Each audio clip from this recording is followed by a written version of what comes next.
사도신경으로 신앙 고백 드립니다. 나는 전능하신 아버지 하나님 천지의 창조주를 믿습니다. 나는 그의 유일하신 아들 우리 주 예수 그리스도를 믿습니다. 그는 성령으로 잉태되어 동정녀 마리아에게서 나시고 본디오 빌라도에게 고난을 받아 십자가에 못 박혀 죽으시고 장사된 지 사흘 만에 죽은 자 가운데서 다시 살아나셨으며 하늘에 오르시어 전능하신 아버지 하나님 우편에 앉아 계시다가 거기로부터 살아있는 자와 죽은 자를 심판하러 오십니다. 나는 성령을 믿으며 거룩한 공교회와 성도의 교제와 죄를 용서받는 것과 몸의 부활과 영생을 믿습니다. 아멘. 찬송가 366장입니다. 366장입니다.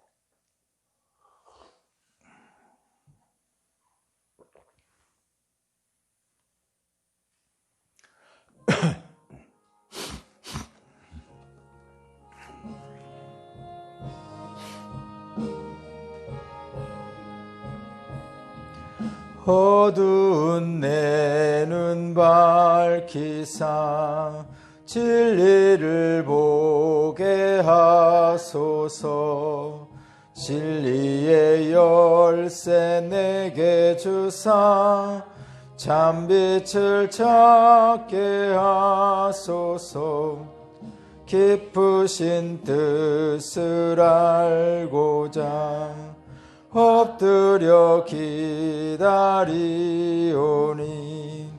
내 눈을 뜨게 하소서. 성령이여 막혀진 내 귀 여시사 주님의 귀한 음성을 이 귀로 밝히 들을 때에 내 기쁨 한량 없겠네. 깊으신 뜻을 알고자 엎드려 기다리오니 내 귀를 열어주소서. 성령이여 봉해진 내 입 여시사 복음을 널리 전하고 차가운 내 맘 녹여주사 사랑을 하게 하소서. 깊으신 뜻을 알고자 엎드려 기다리오니 내 입을 열어주소서. 성령이여. 아멘.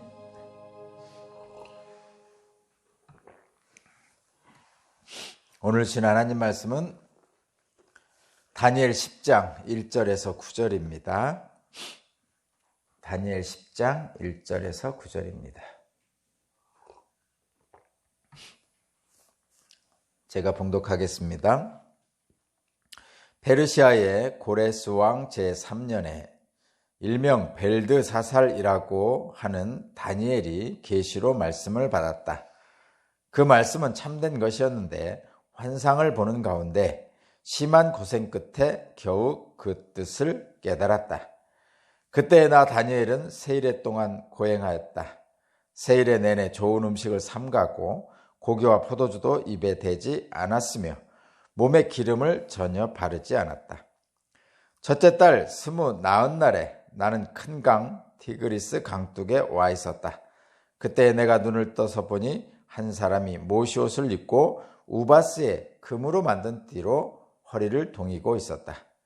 그의 몸은 녹주석같이 빛나고 그의 얼굴은 번개불같이 환하고 눈은 횃불같이 이글거리고 팔과 발은 빛나는 노새처럼 번쩍였으며 목소리는 큰 무리가 지르는 소리와도 같았다. 나 다니엘만 이 환상을 보고 나와 같이 있는 다른 사람들은 그 환상을 보지 못하였다. 그들은 두려워하며 도망쳐서 숨었으므로 나 혼자만 남아서 그 큰 환상을 보았다. 그때 나는 힘이 빠지고 얼굴이 죽은 것처럼 변하였으며 힘을 쓸 수 없었다. 나는 그가 말하는 소리를 들었는데 그의 말소리를 들었을 때 나는 정신을 잃고 땅에 쓰러졌다.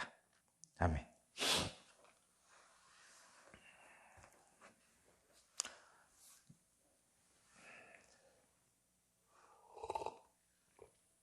오늘 말씀의 제목은 다니엘의 신실함과 겸손함입니다. 다니엘의 신실함과 겸손함입니다. 다니엘을 다른 말로 이제 대체하면 말씀을 맡은 자의 신실함과 겸손함, 이렇게 제목을 잡아도 됩니다. 오늘 본문 말씀을 보면은 1절에 보니까 페르시아의 고레스 왕 제3년에 계시의 말씀을 받았다고 기록하고 있죠. 그런데 이 계시의 말씀을 받았는데, 말하자면 환상 속에서 계시의 말씀을 받았는데, 문제는 그 말씀이 참된 것인데도 불구하고 환상을 보는 가운데 심한 고생 끝에 겨우 그 뜻을 깨달았다, 이렇게 표현하고 있죠. 다니엘 같은 하나님의 사랑받는 사람이 환상을 보고 계시의 말씀을 받았는데 심한 고생을 했다고 그럽니다. 심한 고생을 했다고 그럽니다. 여러분, 예언자는 하나님의 말씀을 맡은 자잖아요. 예언자는 하나님의 말씀을 맡은 자예요. 여기서 예언자는 보통 우리들이 일반적으로 생각하는 예언자는, 그러니까 우리들이 일반적으로 생각하는 예언자는 성경의 예언자의 깊은 의미를 다 담지 못하는 것 같아요. 우리들 일반적으로 말하는 예언자는 예언하는 거죠.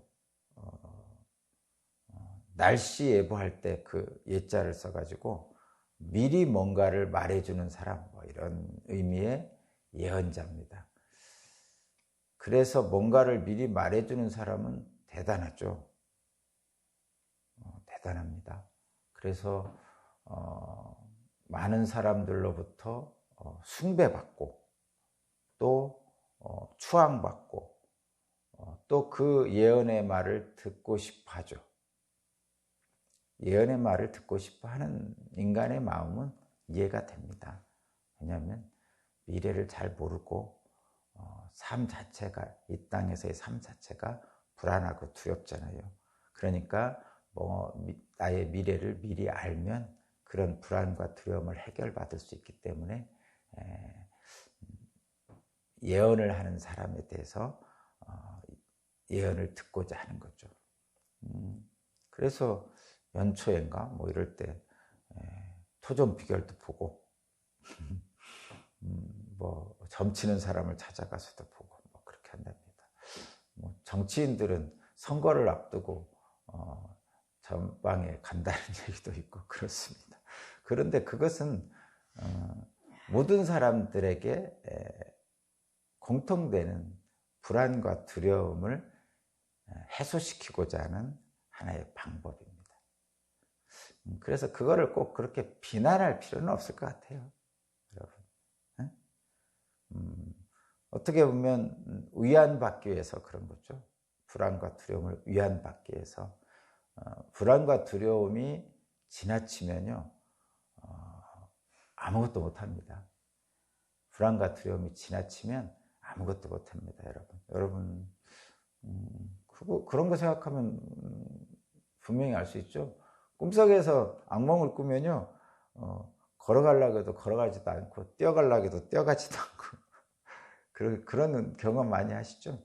가위에 눌리면 그렇거든요. 이게 극도의 불안과 두려움이 있으면 몸이 움직여지질 않습니다. 그러면 몸이 움직여지지 않을 뿐만 아니라 생각도 온전하게 할 수가 없습니다. 제가 늘 말씀드리듯이 호랑이에게 잡혀가면 정신을 놓는 거죠. 그것이 우리 인간들의 기본적인 두려움과 불안 속에 사는 인간의 모습입니다. 그래서 뭐 이런 예언자에 대해서 예언을 듣고 싶고 하고 또 예언자를 추앙하기도 하고 그렇게 합니다. 그거는 이제 불안과 두려움에 휩싸인 일반적인 사람들에 대한 얘기고, 물론 저와 여러분도 마찬가지고요. 그래서 예언하는 어떤 권사님이나 장로님이나 목사님을 보면 쫓아가서 좀 좋은 말씀을 듣고 싶은 것이 저와 여러분의 동일한 마음입니다. 그런데 그런 예언자, 미리 말해주는 사람 말고 예언자의 그 좀 더 깊이 들어간 예언자의 성경적 뜻이 있는데, 그것은 뭐냐면 예언자의 예자에는 미리 안다는 예자도 있지만 맡았다는 예자도 있습니다. 말하자면 예금할 때 예자죠. 예금은 은행에 돈을 맡기는 거잖아요. 그죠? 그 예자입니다. 맡길 예자예요. 그래서 예언자에는 미리 말하는 예자가 있지만 맡은 자로서의 예도 있습니다. 그래서 예언자의 더 깊은 성경적 의미는 말씀을 맡은 자를 예언자라고 합니다.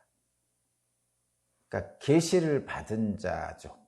계시를 받았으니까, 계시를 받은 자를 어떻게 해요? 계시를 받았으니까 그 계시를 이 땅에 선포를 하든지 자기가 그것을 실행을 하든지 해야 되는 거죠. 계시를 주신 하나님의 뜻은 그런 거죠. 왜 인간에게 계시를 주겠습니까? 말씀을 맡기겠습니까? 그 말씀이 인간 세상에 이루어지기를 바라셔서 계시의 말씀을 주시는 겁니다.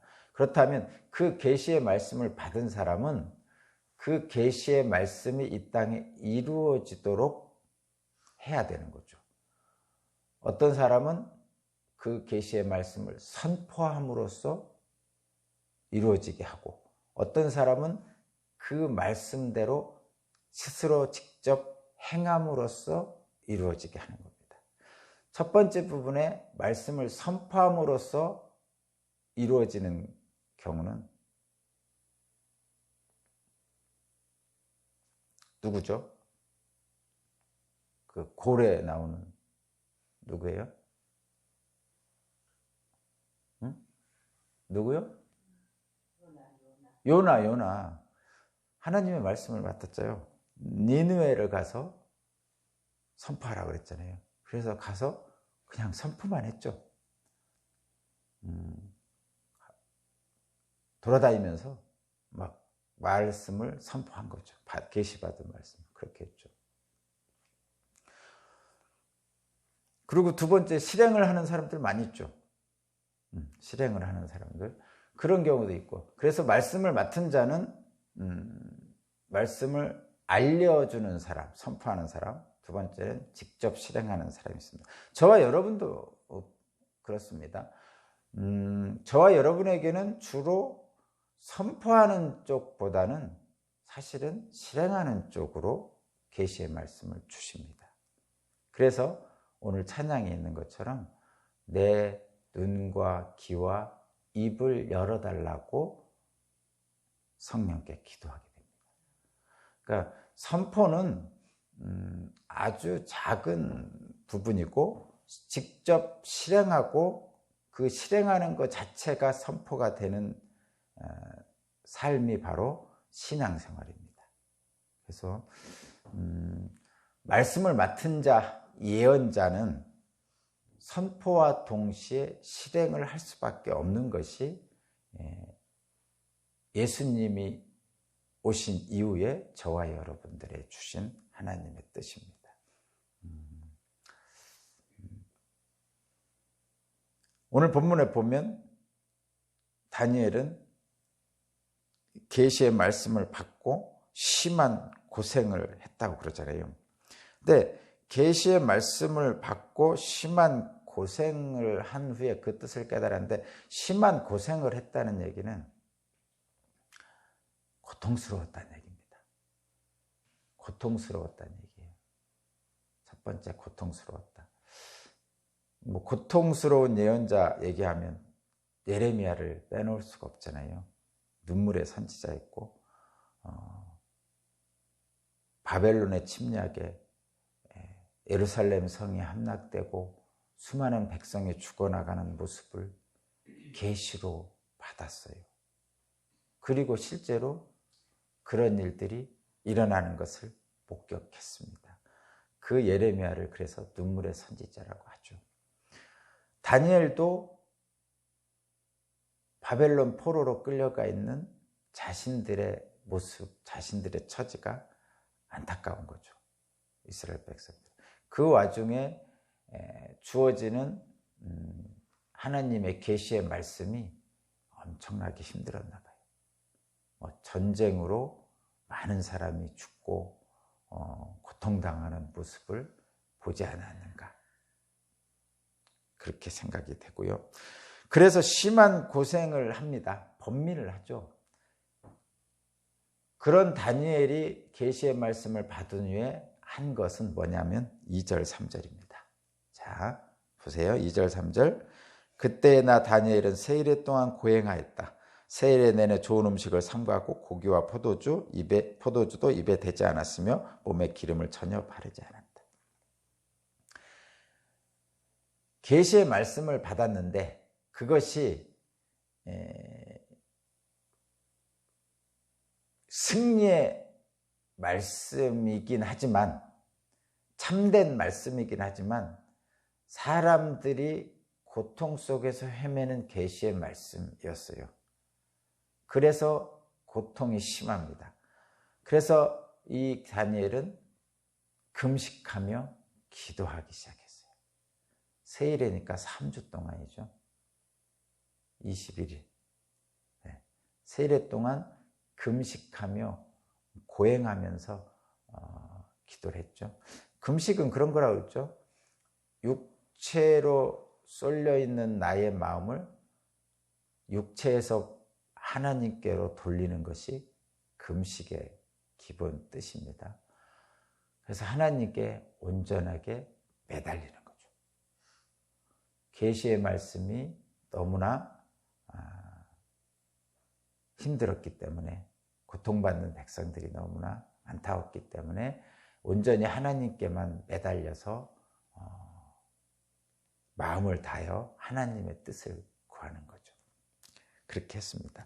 근데 여기에서 분명한 말씀을 드릴 것은 다니엘의 신실함과 겸손이거든요. 근데 이 신실한 다니엘의 모습을 다시 한번 보게 됩니다. 지금 이 다니엘은 노년이잖아요. 노년입니다. 이제 70, 어째 노년입니다.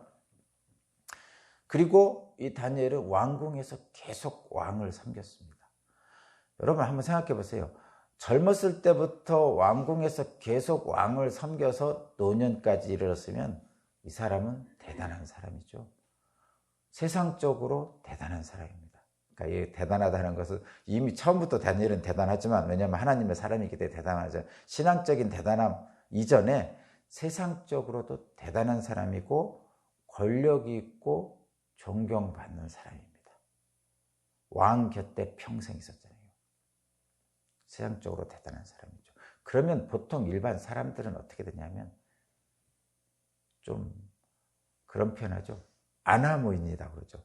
왕 외 밑에 있는 사람들을 무시합니다. 보통은.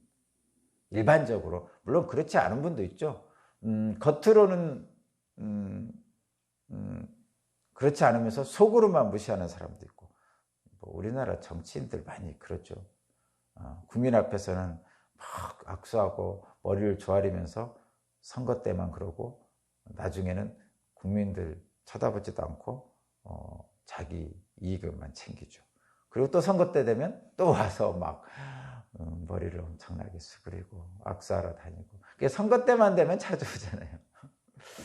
그게 인간의 모습입니다. 죄인된 인간의 모습이죠. 근데 다니엘은 안 그랬다는 거죠. 다니엘은 굉장히 높은 지위에 있는 사람이고 평생 그러한 것을 누리던 사람입니다. 그럼에도 불구하고 신실한 믿음을 지켰어요. 오늘 본문을 보면 그런 걸 느끼잖아요. 노년에 한 70 먹으신 분이, 옛날에 70하고 요즘 70하고는 다릅니다, 여러분. 요즘 70은 장년이죠. 진짜 힘도 세고, 우리 시골에서 보면은 진짜 쌀가마도 들 정도로 힘센 분들이 많잖아요.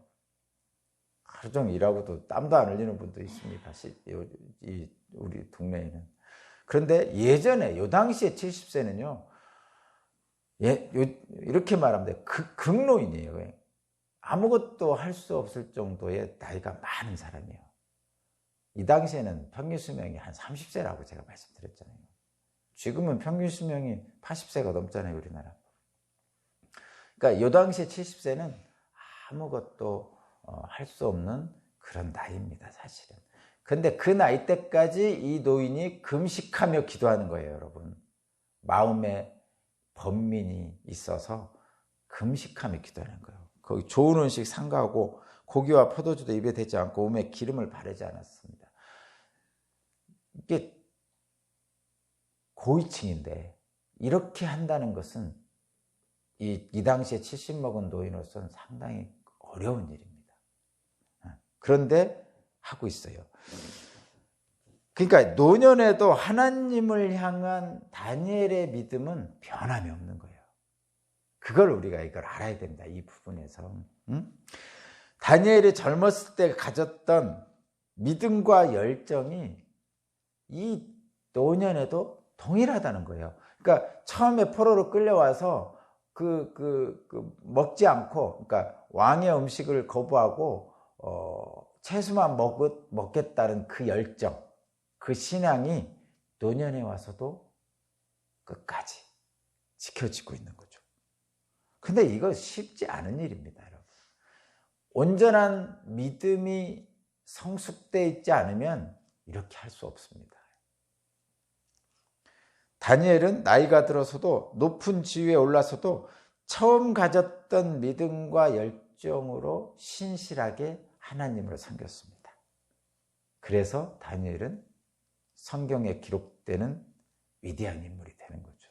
저와 여러분도 처음 가졌던 신앙, 아니 그보다 더 순수하고 정열적인 신앙이 노년이 될수록 깊어지시기를 바랍니다.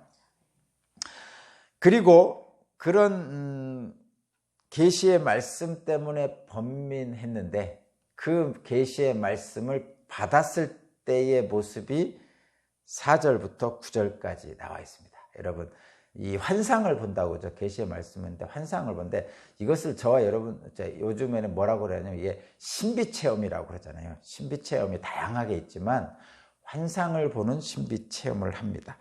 티그리스 강둑에서 환상을 보죠.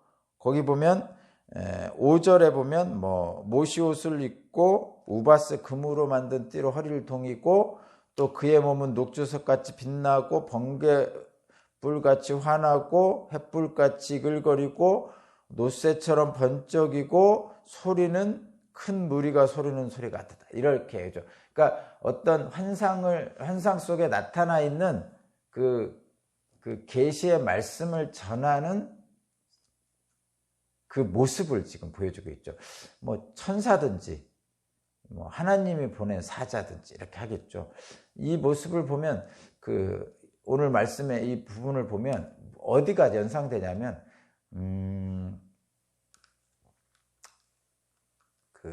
저희가 연상됩니다. 바울이 다메섹 도상에서 부활의 예수님을 만났을 때의 모습과 많이 연상이 됩니다. 다니엘은 7절 보면 환상을 보고 있었는데 주변에 사람들이 같이 있었어요. 근데 뭔가 굉장히 두려운 뭔 현상이 나타났나 봐요. 근데 그 환상은 다니엘만 보고 주변 사람들은 못 본 거예요.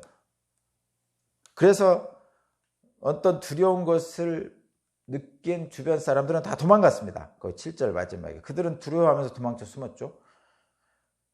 근데 다니엘만 남아서 환상을 보는데 8절에 마지막 그때 나는 힘이 빠지고 얼굴이 죽은 것처럼 변하여 힘을 쓸 수 없었습니다. 그러니까 환상을 봤을 때 맥이 풀리는 거예요, 여러분. 이거 알죠, 여러분? 맥이 탁 풀려서 주저앉는 겁니다, 지금. 맥이 풀려서. 그 다음에 9절, 그 말소리를 들었을 때 정신을 잃고 땅에 쓰러졌습니다. 환상을 보면 맥이 풀려서 털썩 주저앉고 그 계시의 말씀 소리가 들릴 때 죽은 사람처럼 돼버렸죠. 자, 여러분, 신비 체험을 하면 이렇게 됩니다. 여러분, 신비 체험이라는 것은 왜 이렇게 되죠? 뭐 황홀해서 너무 기쁘고 즐겁고 뭔가 하늘을 나는 것 같고 천군 천사의 호의를 받고 하면서 어떤 뭔가 이렇게 더 기쁘고 즐겁고 황홀하고 이런 느낌일 거라고 대부분 생각하는데 실제는요, 성경에 나오는 많은 내용들 보면 이렇습니다. 힘이 빠지고 얼굴색이 변하고 털썩 주저앉고 그 말소리를 들으면 죽은 사람들처럼 정신을 잃어버리는 거예요. 왜 그렇죠? 이거는 여러분 당연한 겁니다. 당연한 겁니다. 왜 그러냐면 우리는 죄인이잖아요. 근데 거룩한 하나님을 만나면요, 죄인은 땅에 바짝 엎드릴 수밖에 없어요. 뭐라고 하죠? 이제 나는 죽었구나.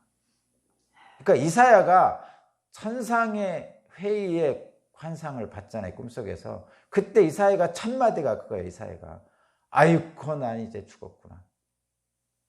죄인의 몸으로 하나님 얼굴을 배웠으니 나는 죽었구나. 이것이 신비체험의 가장 성경에서 나오는 근본입니다. 두렵죠. 내가 죄를 엄청 졌는데 저 앞에 경찰이 오잖아요. 날 잡으러 오는 것 같죠. 그래서 싹 도망가잖아요.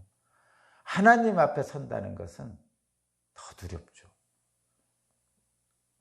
저와 여러분의 마음속에 있는 중심을 다 아시고 계시는 하나님 앞에 여러분 지금 선다고 생각해 보세요. 물론 하나님은 다 인자하시고 자비하시고 우리의 죄를 덮어주시는 분이지만, 근데 저와 여러분의 마음속에 죄된 것들, 저와 여러분이 숨기고 싶은 것들, 그것들을 다 아시는 하나님 앞에 딱 섰다고 생각해 보세요.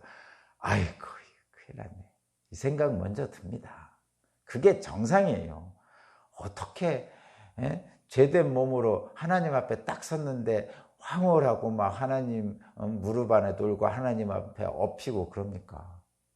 감히. 하나님은 거룩하고 우리는 속되거든요. 그래서 거룩하신 하나님 앞에 서는 순간 우리는 주저앉는 거예요. 털썩 주저앉아서 아이고 큰일 났네, 이렇게 하는 거죠. 오늘 본문에 있는 다니엘이 그렇잖아요. 다니엘이 저와 여러분보다 훨씬 대단하신 분이죠. 근데도 다니엘은 털썩 주저앉아서 죽은 자처럼, 이사야도 마찬가지고. 다니엘은 계시를 전하는 천사에게 압도당하는 거죠. 하나님의 말씀은요, 이렇게 우리를 압도합니다. 덮쳐온다고 그래요. 하나님의 말씀은 우리를 덮쳐온다고 그래요. 왜? 이렇게 위에서 그냥 팍 누르는 거예요, 이렇게. 그래서 압도당하는 거예요. 압도당하는 거. 감히 머리를 들 수조차 없죠. 그래서 땅바닥에 바싹 엎드리는 거죠. 머리를 못 드는 거예요. 압도당. 그래서 말씀은 덮쳐온다고 그럽니다. 폭풍우처럼. 그래서 그 모세 주시는 그 시내산에서 천둥 번개처럼 오는 거예요, 하나님 말씀이. 그러니까 두려워서 사람들이 시내산을 못 올라가는 거죠. 신비체험은 그렇습니다. 거룩하신 하나님 앞에 선 인간은 자기 존재의 무가치함, 죄됨, 이런 것을 알게 돼요. 하나님 앞에 서지 않으면 이런 것을 모르고 삽니다. 모르고 산다기보다는 감추기도 하고 모른 척하기도 하고 실제로 모르기도 하고. 근데 거룩하신 하나님 앞에 서는 순간 나의 가치의 무가치성, 나의 죄성을 알게 되는 거죠. 근데 이것을 아는 것이 축복입니다. 자기의 죄를 모르는 사람이 축복인가요? 아닙니다. 여러분, 자기의 죄를 모르는 사람을 뭐라고 그러죠? 무례한이라고 그러죠. 죄를 느끼지 못하는 사람, 사이코패스죠. 여러분, 사이코패스는 다른 사람에게 고통을 가하고 죽이지만 죄를 못 느끼는 거예요. 악마죠.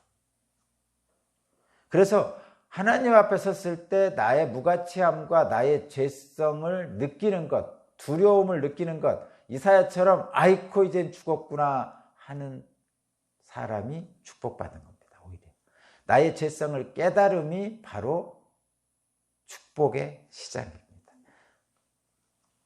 교회는 그런 곳이죠. 거룩하신 하나님의 앞에서 죄성을 깨닫고, 그렇기 때문에 어떻게 되죠? 죄성을 깨달으면 하나님 앞에 죄성을 깨달으니까 납작 엎드리는 거죠. 납작 엎드린다는 건 뭐예요? 겸손해지는 거죠.